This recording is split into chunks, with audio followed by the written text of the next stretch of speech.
Hello, BookTube. I have a little book haul I thought I'd share with you right now. I got it, of course, at my beloved Brattle bookshop. And the first one is a Penguin classic of Lord Byron. Talk about a combination of things guaranteed to please Steve. This is just selected poetry, and I have many volumes of Lord Byron's poetry, but this is a pretty thing. So I got it. So sue me. The next one is The Literary Life and the Hell with It. This is by Whit Burnett, and it's very funny. I was very happy to find this at the Brattle. He was the creator and founding editor of Story magazine, and used to joke at the few literary soirees to which he was ever invited. He wasn't particularly clubbable, but he used to joke that if you have a story that's been turned down by good magazines, he'll take it. And that philosophy of giving everybody a shot, of finding good literary talent, is what he's famous for, but it was not his idea. It was actually the idea of his wife, an absolutely wonderful woman from Boston who thought up that and just couldn't make a literary journal on her own because she was a woman.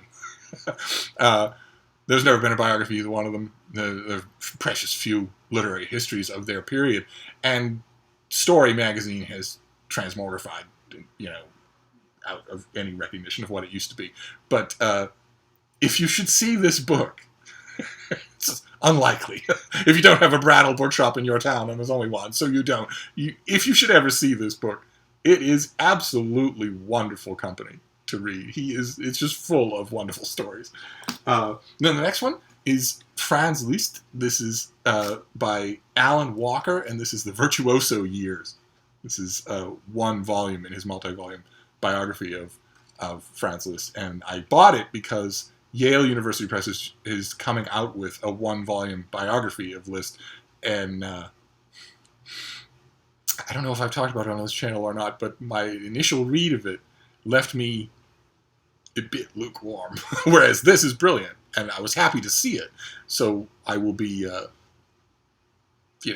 reading this alongside the finished copy of that, and perhaps not kindly. And then the last one is the most amazing thing. Look at this. This is Pliny, a self-portrait. I don't know if you can, how well you can see that. It's absolutely lovely. It's got map and papers and tons of illustrations, statues and whatnot. These are the letters of Pliny the Younger. It's just a Penguin Classic translation by Betty Radis of the letters of Pliny the Younger, only in this lovely book.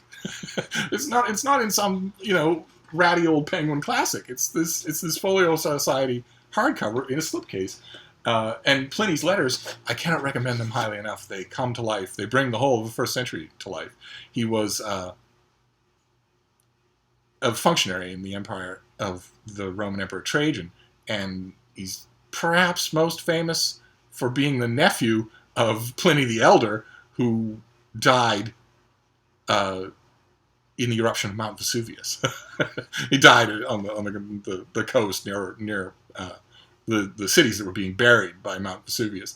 And a little detail, a couple of details I want you to remember the next time you read a quickie newspaper profile of Pliny the Younger. He was the nephew of Pliny the Elder, not the son.